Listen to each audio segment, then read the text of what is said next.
Olá! Vamos continuar aqui, então, com a nossa super revisão para a prova do Conselho Tutelar de 2023, né?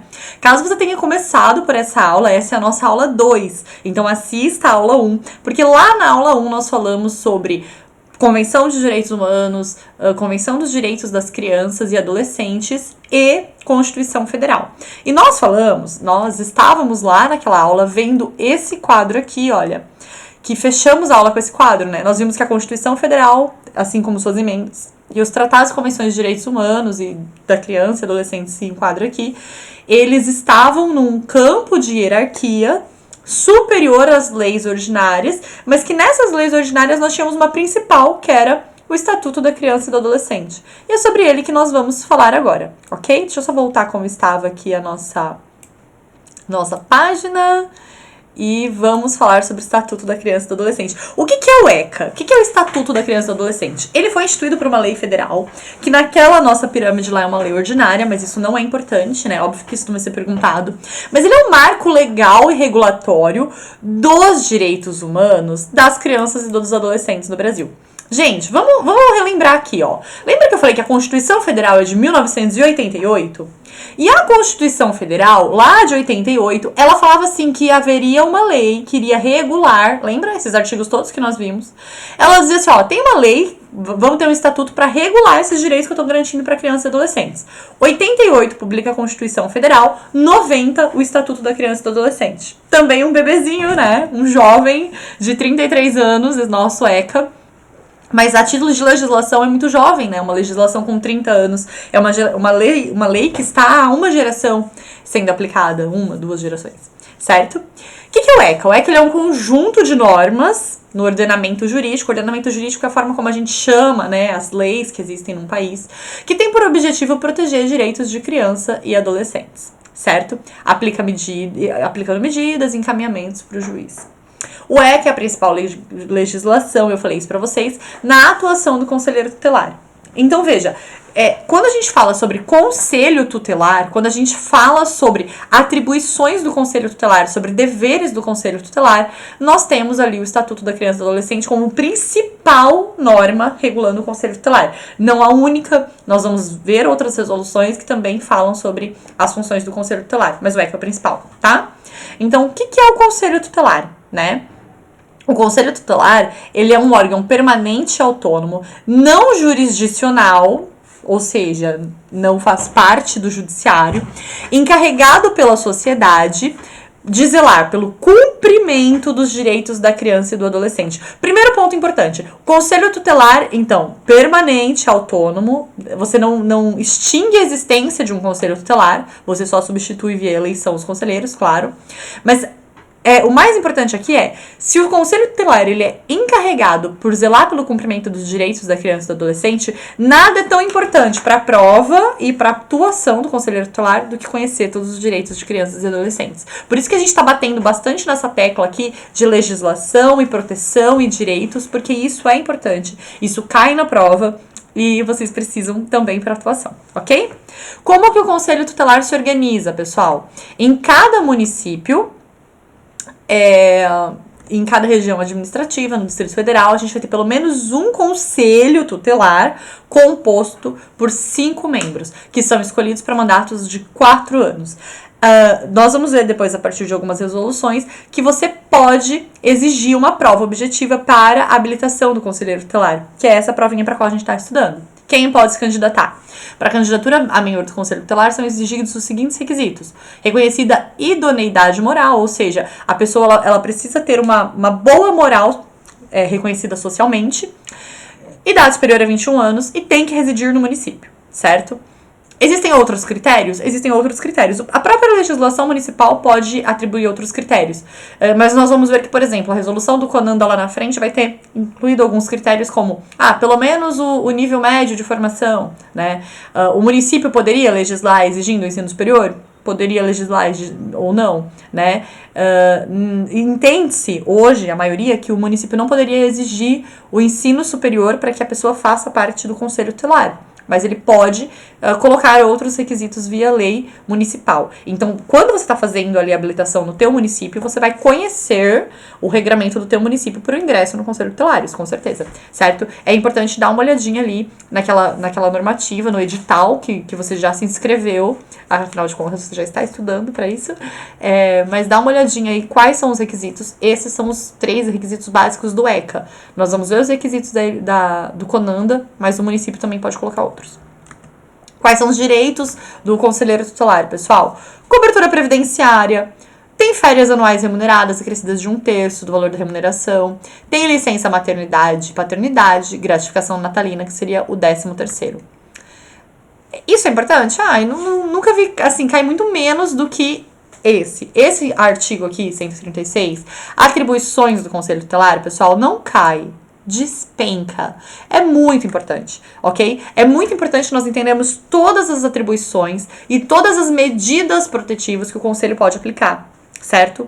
Então, essa, pra mim, é a parte mais importante da aula. Foca aqui comigo em Estatuto da Criança e do Adolescente, porque tanto as atribuições quanto as medidas protetivas são, assim, o que você mais precisa conhecer para aplicar nos casos práticos, tá? Quais são as atribuições do Conselho Tutelar? Atender crianças e adolescentes nas hipóteses do 98 e 105. Quais são as hipóteses do 98 e 105? Eu não trouxe todos os artigos aqui, porque senão ficaria muito extenso. Mas esses artigos, eles dizem o seguinte, 98, situação de risco, que enseja medida de proteção. 105, adolescente que praticou um ato infracional. Então, tem 2 pontos principais, pessoal, onde o Conselho Tutelar vai trabalhar. Criança e adolescente em situação de risco. O que é uma situação de risco? Uma criança que não tem faltando qualquer um daqueles instrumentos que lhe garantam a dignidade. Ou seja, alimentação, moradia, educação, afeto, cuidado moral, segurança emocional, qualquer coisa. A criança vítima de violência, a criança vítima de violência física, a criança vítima de violência psicológica, a criança pode estar sofrendo alienação parental, a criança vítima de violência sexual, a criança vítima de qualquer abuso. Pessoal, situação de risco, então, é todas as violências e violações, aqueles elementos lá que garantem a dignidade da pessoa humana.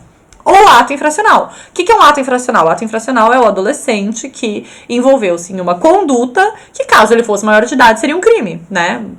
Está praticando um assalto, cometeu um homicídio, trafica drogas. Então, isso é um ato infracional. Nesse caso aqui, o Conselho Tutelar, ele age aplicando as medidas previstas no artigo 101. Por que eu não vou falar sobre elas? Porque o próximo tópico é só medidas de proteção. E aí a gente vai falar sobre o artigo 101, tá? Então, a atribuição do Conselho Tutelar: atender crianças e adolescentes em situação de risco ou praticando ato infracional, atender e aconselhar os pais irresponsáveis, aplicando as medidas do 129, tem um tópico só sobre isso no nosso material, vocês já devem ter visto, mas a gente vai passar sobre eles. Promover a execução de suas decisões. E olha que interessante, tá? Como que o Conselho Tutelar atua? Ele decide em colegiado e ele mesmo executa a tua decisão. O Conselho Tutelar é um dos poucos órgãos que fazem isso. Porque se você pensar, por exemplo, quem legisla no município, a Câmara, ela cria legislação para outros órgãos aplicar. O executivo, a administração pública, o prefeito do teu município, ele vai ditar normas para outros órgãos aplicar. O Conselho Tutelar, ele promove as próprias decisões em colegiado e ele mesmo executa as próprias decisões. Ele não manda alguém executar. O juiz, ele decide e ele expede um mandado para alguém cumprir. O oficial de justiça vai cumprir, o serviço social da comarca vai cumprir. Agora, o Conselho Tutelar não. Ele expede a ordem e ele mesmo cumpre, certo? Então, ele vai promover a execução das próprias decisões. Para que ele possa, ele mesmo, né, executar as próprias decisões, o ECA traz algumas garantias para o Conselho Tutelar. O conselheiro tutelar pode requisitar serviço público na saúde, na educação, serviço social, previdência, trabalho e segurança. Cheguei numa casa de uma família, constatei uma situação de risco, certo? Então, o que é requisitar serviço público? Gente, constatei uma situação de risco. A criança aqui precisa de uma cirurgia urgente. Eu vou requisitar para saúde. Ofício, saúde. A criança tá fora da escola ou a criança precisa de um segundo professor e não tem o segundo professor. Vou eu mesmo, conselheiro tutelar, requisitar para educação. A mesma coisa para o serviço social. Olha, essa criança, a violência que essa criança está sofrendo é alimentar. Ela tem insegurança alimentar, ela não está comendo. Por quê? Porque na casa dela eles não têm condições. Não é nem negligência materna, é pobreza, é pobreza. As pessoas não têm condições de comer. Então eu vou requisitar para o serviço social, para assistência social do meu município, para o órgão responsável, CRAS, CREAS, depois a gente vai ver isso, proteção para essa família. Porque é assim que eu vou garantir o direito dessa criança, certo? Então, essa requisição de serviços públicos, ela é importantíssima e faz, assim, é a base da possibilidade de um conselho tutelar conseguir realmente executar o que ele decide, certo? Porque, veja, o conselho tutelar, ele constata a violação do direito e ele precisa garantir que isso se resolva. Quem vai resolver isso? O órgão responsável dentro ali da esfera municipal. Agora, veja, como que você sabe para quem requisitar? A gente vai falar sobre isso. Nós vamos falar exatamente sobre o que faz o CRAS, o que faz o CREAS, como funciona o serviço de saúde, educação. Então, assim você consegue. Eu tenho um programa para do trabalho dos adolescentes. Como você vai requisitar isso, certo? Tudo isso, essa requisição de serviços públicos, faz parte da atribuição do Conselho Tutelar e exige que você saiba como funciona toda a assistência e todos os demais órgãos. Representar junto à autoridade judiciária nos casos de descumprimento injustificado das suas deliberações. Mandei um ofício para a saúde para uma internação urgente de um adolescente aí, o adolescente não foi internado, tá lá batendo nos pais, surto psicótico, e aí? E aí você representa imediatamente para a autoridade judiciária. O que é a autoridade judiciária, pessoal? O juiz da infância e juventude da sua comarca, certo? Como que é essa representação? Você pode fazer essa representação via ofício. Então, você comunica o juiz do descumprimento de uma deliberação do conselho. Olha, o conselho deliberou, decidimos em colegiado, oficiamos a educação, estamos com uma situação assim, não resolvemos, comunica a autoridade judiciária. Toda vez que aparecer autoridade judiciária, juiz. Então, vamos lá. Represento com o juiz e encaminho notícia fato para o MP. Olha que interessante. O juiz decide, certo? O juiz tem poder de decisão. O juiz tem poder de decisão. Então, com ele, eu vou representar. O Ministério Público, ele não decide. Ele não tem poder de decisão. O MP, o Ministério Público, ele pede para o juiz alguma aplicação de penalidade, alguma deliberação sobre, por exemplo, o caso da internação do adolescente em surto que nós falamos. Então, para o MP, eu vou encaminhar uma notícia de fato. Tá? Então, vamos lá, ó. Representação. Representação é com a autoridade judiciária. Quem que é a autoridade judiciária, galera? O juiz da minha comarca, certo? Então, representação é a autoridade judiciária. Aqui eu tô falando do juiz, ok? Vou pôr tudo bonitinho. Pro MP é notícia de fato. Então, notícia de fato é pro Ministério Público. Quem que é o Ministério Público? O Ministério Público é a figura do promotor de justiça, certo? É o promotor de justiça da minha comarca.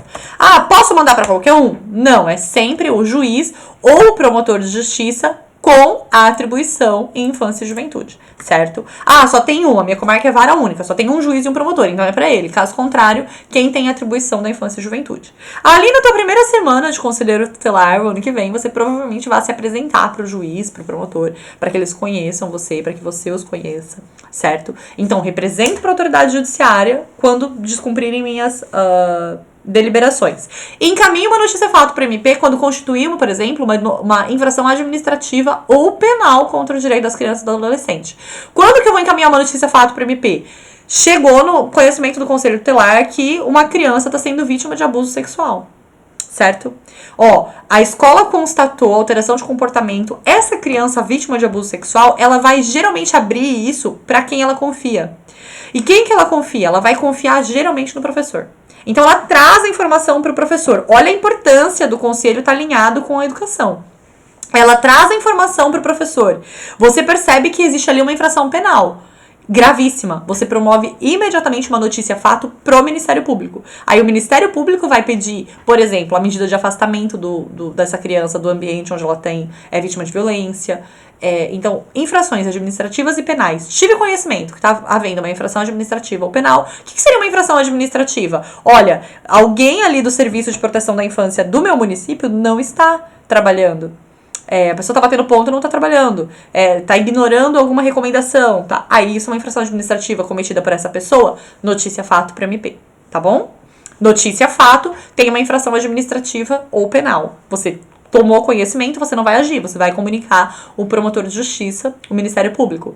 Representa para a autoridade judiciária quando você, conselheiro tutelar, tiver descumprida injustificadamente suas deliberações, certo?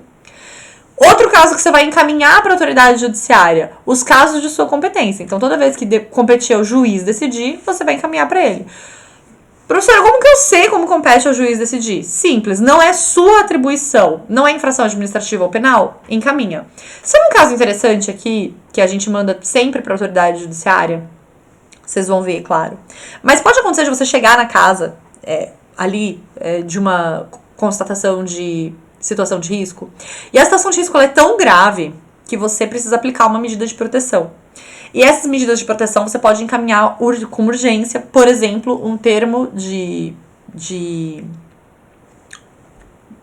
tirar a criança daquele guardião e entregar para outra pessoa, mediante termo de responsabilidade. Ou você pode até mesmo promover o acolhimento institucional dessa criança, certo? Nós vamos ver como funciona isso e quais são as hipóteses em que cabe isso. Mas quando você faz isso, é competência do judiciário. Aplicou, imediatamente informa. Certo? Então, você vai sempre encaminhar a autoridade judiciária quando houver, por exemplo, acolhimento institucional, dentro das próximas 48 horas, certo? Providenciar a medida estabelecida pela autoridade judiciária, dentre as previstas no 101, ao adolescente autor do ato infracional. Eu disse que eu não ia entrar muito em ato infracional, porque a gente tem um ponto só sobre ato infracional, né, que tem bastante conteúdo sobre ato infracional. Então, mas aqui também você encaminha a autoridade judiciária quando você está falando lá sobre cumprimento de medida em ato infracional. Vamos trabalhar isso no ponto específico. Expedir notificações. Requisitar certidão de nascimento e óbito de criança e adolescente. Gente, isso é muito importante. Certidão de nascimento. Atendi uma criança, não tenho certidão de nascimento. Onde essa criança nasceu? Ah, nasceu no município X. Você requisita a certidão de nascimento dela no cartório daquele município. Gratuitamente. E a entrega tem que ser prontamente, tá? Isso é um direito do conselheiro tutelar. É uma atribuição, mas é também uma garantia para o conselheiro tutelar, porque você precisa saber exatamente as informações de nascimento dessa criança até para buscar a família extensa, ok? E também certidão de óbito, claro. Tem uma notícia de óbito de uma criança, você precisa confirmar isso, você requer a certidão imediatamente. E você também vai ter isso atendido, tem que ter isso atendido. Ah, requisitei certidão de nascimento, não fui atendido, eu não sei quem são os pais, eu tô com essa criança aqui, não sei se tem avós, não sei se tem paternidade reconhecida. Comunica imediatamente, né? Representa para a autoridade judiciária o cartório que não te apresentou a certidão de nascimento, ok? Assessorar o executivo na elaboração da proposta orçamentária para planos e programas de atendimento do direito da criança e do adolescente. Pessoal, e aí tem o Conselho, por exemplo, de Direito da Criança e do Adolescente do seu município, o CMDCA. E o Conselho Tutelar tem cadeira lá, né? Para justamente discutir a questão de verbas, de programas, de projetos para criança e adolescente. Então, o Conselho Tutelar, aquele nosso povo de vários tentáculos, ele também tem esse bracinho na hora de assessorar o Poder Executivo. Quem que é o Poder Executivo, pessoal? O Poder Executivo de um município é a figura do prefeito, tá? Então, aqui nós temos o nosso prefeito, o Poder Executivo na elaboração de uma proposta orçamentária e tal. Lógico que também temos a participação da Câmara, enfim. Mas é na pessoa do prefeito, do executivo municipal. Representar em nome da pessoa ou da família com violação de direitos, no caso do 220 da Constituição Federal. O que fala esse artigo? Compete à lei federal estabelecer meios legais que garantam a pessoa e a família possibilidade de se defenderem de programas ou programações de rádio e televisão que contrariem o disposto no 21, bem como da propaganda de produtos, práticas e serviços que possam ser nocivos à saúde. Então, se você, enquanto conselheiro tutelar, percebe uma veiculação, olha que interessante, de notícia, de imagem, enfim, que desprotege criança e adolescente, você pode representar, tanto em nome da pessoa exposta como em nome da família. Vamos pegar um exemplo bem prático, tá? Adolescente que comete ato infracional pode ter seu nome exposto? Não. Pode ter sua imagem exposta? Não. Aí, a belezura que faz a apreensão do adolescente na prática de ato infracional, coloca o adolescente algemado de costas, tal como faz com uma pessoa, um adulto, e aí tira uma foto desse adolescente, que às vezes tem até tatuagem, a vestimenta é passível de reconhecimento, e posta a foto dele de costas. Isso pode? Não. É obrigação do Conselho Tutelar, quando percebe isso, representar. Ah, mas o adolescente não quer, a família não quer, você representa em nome da pessoa ou em nome da família a violação desse direito de imagem, ok? Então, veja como isso é importante. Violação de direito de imagem, exposição vexatória, ou até mesmo, não sei, você constata ali nas redes sociais uma publicação aliciando crianças e adolescentes para práticas sexuais, para práticas criminosas, você vai também poder representar, tá bom? É isso que diz o artigo. Representar ao Ministério Público e Promotor de Justiça, para efeitos de ações de perda ou suspensão do poder familiar, após esgotadas as possibilidades de manutenção da criança junto à família natural. Pessoal, como que funciona isso? A criança, ela sofreu um abandono afetivo e material pelos pais. Tão logo a criança sofre abandono afetivo e material pelos pais, o Conselho Tutelar é informado dessa violação de direitos, ou pela escola, ou pela saúde, que a criança nunca voltou para tomar vacina, enfim. Quando o Conselho Tutelar é acionado sobre isso, ele vai buscar a família extensa, certo? Olha, tem os avós, tem os tios, tem um primo, tem alguém que possa ficar com a guarda dessa criança, que queira cuidar dessa criança lá na família. A prioridade é sempre manter essa criança na família. Então, na família natural, né? Eu tento, de todas as formas, buscar meios para que essa criança fique na família natural, que são os pares dela, são as pessoas com as quais ela se reconhece. Olha, não consegui integrá-la à família natural. Então aí eu posso, devo, né, comunicar ao Ministério Público. Nesse caso, provavelmente a criança já esteja acolhida, se ela estiver em instituição de acolhimento, não é necessário, mas às vezes ela está com um terceiro, alguém da igreja lá, né? Por que na situação um acolhimento não é necessário? Porque aí ela já está sendo acompanhada pelo Ministério Público. Mas a pessoa está com alguém da igreja, mora com a tia da igreja, que cuidou dela, mas que não tem vínculo.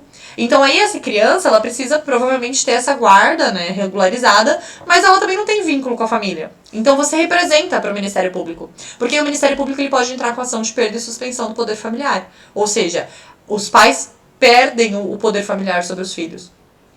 Isso é muito sério, porque essa é a penalidade mais grave que o direito pode aplicar. Perder um filho. Porque ele é irreversível, né? A prisão, o direito penal, ele só aplica uma prisão. A gente não tem pena de morte no Brasil, só em caso de guerra, como eu disse na aula passada.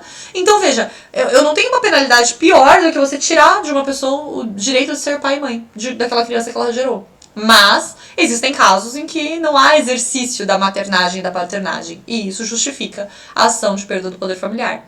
Quando isso acontece, o conselho, essa criança não está acolhida, essa criança ainda não está sendo objeto de uma medida de proteção lá junto ao Ministério Público, o conselho, então, tutelar vai comunicar, vai representar o Ministério Público, que é o autor dessas ações, tá? Promover e incentivar na comunidade, nos grupos profissionais, ações de divulgação e treinamento para conhecimento de sintomas de maus tratos de criança e adolescente, e aí esse eu acho que é o ponto principal. O Conselho Tutelar atua inibindo maus tratos a crianças e adolescentes. Pessoal, não tem como você atuar proibindo uma ação que não chega até você.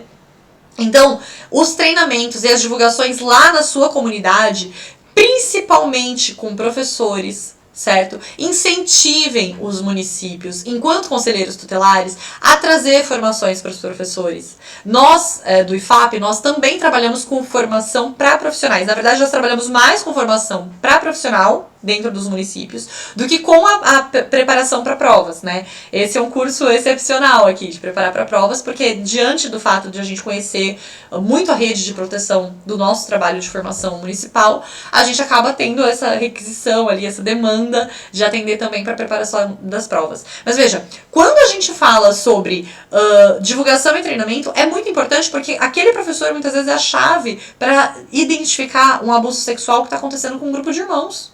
Um abuso físico, violência. E se você não atenta-se aos sinais e quais sinais você deve identificar, então conselheiro tutelar,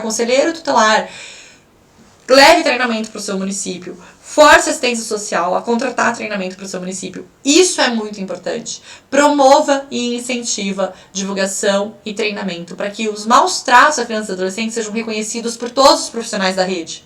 O comportamento de uma criança revela muito sobre ela, certo? Adotar na esfera de sua competência ações articuladas e efetivas direcionadas à identificação da agressão. É o que a gente acabou de falar, né? A agilidade no atendimento à criança e ao adolescente vítima de violência.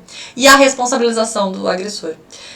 E aí, quando a gente fala sobre isso, é identificar que essa criança está sendo vítima de violência e coibir essa violência. Olha, eu identifiquei a violência sexual, eu desconfio enquanto conselheiro tutelar, porque a gente vai ver como que funciona uma escuta especializada. Algum profissional da rede fez uma escuta especializada, essa criança é vítima de abuso. Na hora, você vai comunicar ao Ministério Público, você vai representar, né, o juiz, representar o delegado de polícia e você vai afastar esse agressor do lar. É a tua atuação. Então, essas ações articuladas, como que você vai atuar se você não consegue identificar a agressão? Se você não consegue atender com agilidade, certo? Então, a forma desse atendimento é um dos pontos mais importantes da atuação do conselheiro.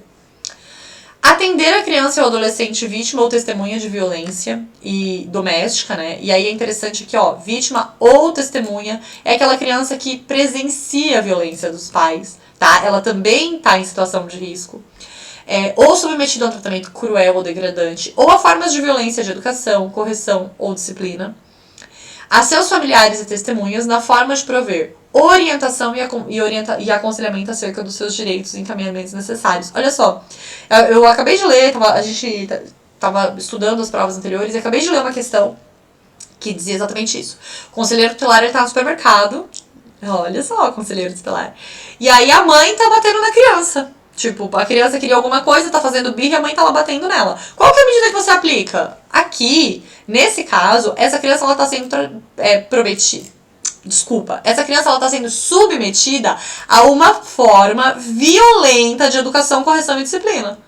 A criança estava fazendo birra? Tava, mas você não pode corrigi-la de maneira violenta. Então, o que eu faço nesse caso? Você vai orientar e aconselhar. Porque aí já tinha a primeira opção assim, representar a autoridade judiciária. Não, nesse caso aqui, ó, é uma forma violenta de educação, correção e disciplina. A primeira medida que você aplica, você orienta e aconselha sobre os direitos dessas crianças e os acolhimentos e os encaminhamentos necessários. Orienta os pais, aplica a medida de orientação aos pais. Vamos falar sobre elas lá do artigo 129. Orientou, acompanha. Se repetiu, representa, tá? Então, nessa questão, quando a gente fala sobre formas violentas de educação, os pais que batem para corrigir, né? Ah, o adolescente chegou alcoolizado em casa e o pai bateu. Tá, aqui eu vou iniciar com orientação e aconselhamento. Porque pode ser um caso pontual de correção e disciplina. Pode ser um caso pontual. E aí você faz uma orientação e um acompanhamento. Agora, pode ser um caso de violência recorrente. Certo?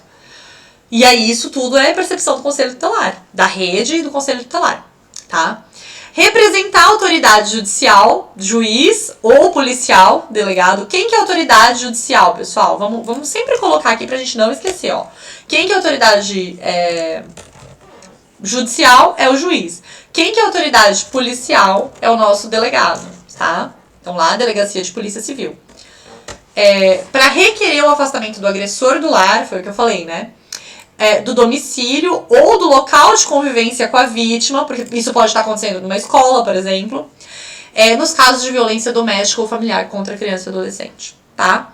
Eu também tenho o afastamento, que é o previsto no 130, que a gente vai falar sobre ele, que é o afastamento no caso de abuso sexual, certo? Mas aqui, essa criança ela pode estar sofrendo violência física, e esse agressor, ele pode estar no domicílio dela ou pode estar em algum lugar de convivência. Por exemplo, a mãe que deixa as crianças nos avós e esse avô tá batendo. Então aí você pode pegar o afastamento dessa criança com relação ao avô? Pode. E você vai representar, você vai levar isso para conhecimento da autoridade judicial ou policial para conseguir esse afastamento do agressor do lar ou da convivência, do ambiente de convivência com essa criança. Você também vai poder representar a autoridade judicial. Veja, sempre representa o juiz, notícia, fato ou Ministério Público. Representar a autoridade judicial para requerer a concessão de medida protetiva de urgência à criança ou adolescente que está sendo vítima ou testemunha, tá? Sempre pense nisso, ó. Testemunha também tem proteção, tá? Vítima ou testemunha de violência doméstica. bem como a revisão daquelas já concedidas, né? No caso de a criança já ter uma medida de proteção. Por quê, pessoal? Porque às vezes o pai aqui, tá? É mais recorrente que seja o pai, né? Tá espancando a mãe, o padrasto, enfim. Então, nesse caso, essa criança, ela tá inserida no meio de violência. Ela não é a vítima direta, ela não é a pessoa que tá apanhando, mas ela tá inserida no meio de violência. O juiz, ele pode determinar o afastamento? Claro que pode. Porque pra criança, essa é uma violência psicológica. Talvez até com efeitos piores futuros do que estar sendo a vítima da violência física. Certo? Então não significa dizer que a mãe apanha, mas a criança não apanha. A mãe apanha todo dia na frente da criança. Então a gente não tem muito o que fazer, né? Não é conselho tutelar. É conselho tutelar, sim. É conselho tutelar, sim. Tem que fazer, sim. Tá bom? Representar o Ministério Público para requerer. O Ministério Público é quem? Promotor de justiça, para requerer a propositura de uma ação cautelar de produção de provas nas causas que envolvam violência contra a criança e adolescente. Pessoal, envolveu violência, você comunica, o Ministério Público representa quando? Quando você precisa produzir uma prova antes de um processo judicial, né? Uma violência sexual, você precisa produzir a prova imediatamente. Ou essa criança ela é vítima de várias formas de violência e criança tem um detalhe, criança esquece, né? Então, como a criança ela tende a esquecer, especialmente cenários de violência, um mecanismo de proteção, essa produção antecipada de provas é um procedimento em que a criança ela vai ter um depoimento especial. A gente vai falar mais sobre isso lá no depoimento especial, tem um tópico só sobre isso. Mas essa produção antecipada de provas, ela serve justamente para trabalhar a ideia ali de ouvir a criança antes de apurar os fatos, para que ela não esqueça e para que ela não seja submetida à revitimização. Esse ponto específico a gente vai falar lá em depoimento especial, tá? Tomar as medidas cabíveis na esfera de sua competência ao receber uma comunicação de violência doméstica ou familiar contra criança e adolescente. É basicamente o que a gente já falou nos tópicos acima. Receber e encaminhar, quando necessário, informações reveladas por noticiantes ou denunciantes sobre práticas de violência, tratamento cruel, degradante, correção e disciplina contra criança e adolescente. Geralmente, essas informações de noticiantes ou denunciantes, elas vêm dos vizinhos ou elas vêm da escola, tá? Então, recebeu a informação, olha, o vizinho ligou e falou, minha criancinha lá, ela apanha todo dia dos pais, né? Vocês recebam e encaminham para os órgãos competentes, ok? Então, tratamento cruel e etc. Aí lá em cima a gente já falou, né? Quando que eu vou representar para o juiz, quando que eu vou fazer notícia fato, enfim. Representar a autoridade policial ou ao Ministério Público, quando eu quiser requerer medidas cautelares direta ou indiretamente, relacionada à eficácia da proteção de noticiante ou denunciante de informações. Veja, quando que é isso daqui? Aqui eu vou proteger o noticiante. Vou fazer uma piada ruim, mas o fofoqueiro, sabe? Aquela fofoca boa. A pessoa que foi lá no conselho e falou, essa criança aí tá sendo compelida pelos pais, tá sendo obrigada pelos pais a traficar droga. Aí, essa pessoa tá morrendo de medo de ser descoberta. Então, você vai pedir pro juiz ou pro promotor, veja que aqui é tão aberto que você pode pedir ou pra um ou pra outro, medidas para proteger esse denunciante, certo? E aí, eles vão verificar quais que são essas medidas. Ou seja, essa criança ela pode estar envolvida com crime, ela pode estar envolvida com violência doméstica, ela pode estar envolvida com tráfico, ela pode estar sendo colocada para pedir dinheiro no semáforo pelos pais, entende? Ela pode estar sendo vendida para exploração sexual. A gente já vi casos assim absurdos de criança de 12 anos que era vendida pela mãe para exploração sexual. Então vocês vão ver muitas coisas que assustam até, que você fala, é impossível que isso aconteça no mundo. Acontece. E aí, quando alguém vem denunciar, além de encaminhar, representar para a autoridade judiciária, enfim. Além de tudo isso, você ainda pode pedir a proteção ao noticiante ou denunciante, para que essa pessoa sinta-se segura para fazer a sua denúncia, ok?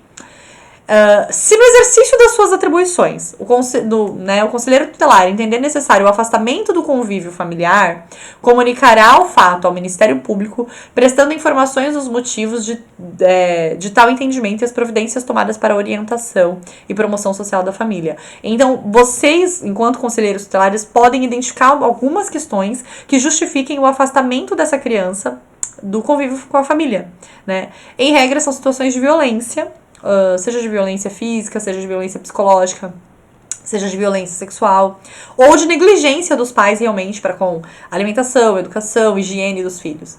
Nesses casos, vocês poderão pedir o afastamento do convívio familiar, sugerir e justificar sempre o porquê, tá?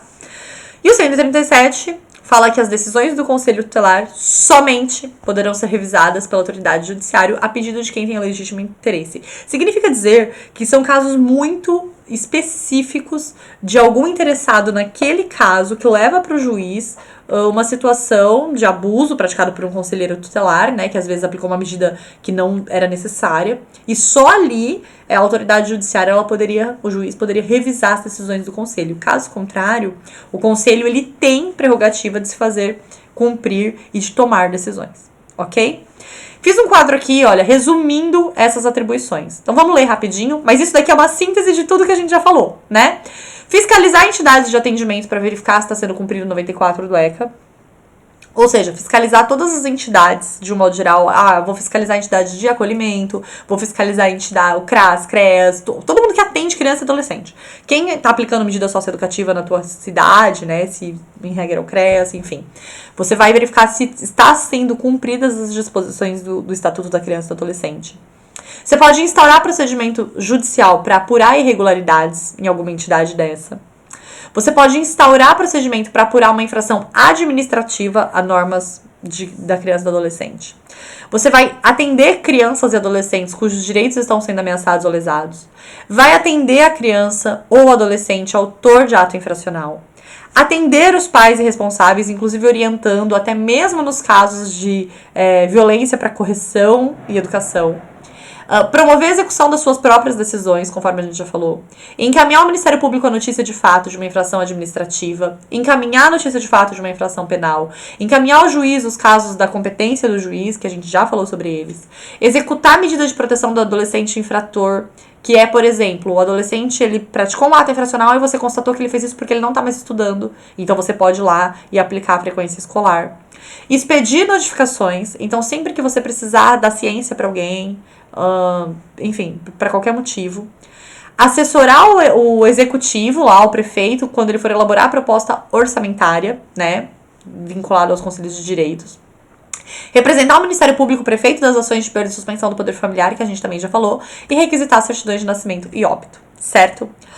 Pessoal, essas são as atribuições do Conselho Tutelar. E a gente vai falar depois, ainda, né, na próxima aula, sobre a competência do Conselho Tutelar, processo de escolha dos conselheiros. Tem muita coisa pra gente ver sobre o Conselho Tutelar ainda. E depois disso, nós vamos falar sobre medidas de proteção, sobre ato infracional, sobre medida socioeducativa. Então, veja, tem muita coisa para ser trabalhada.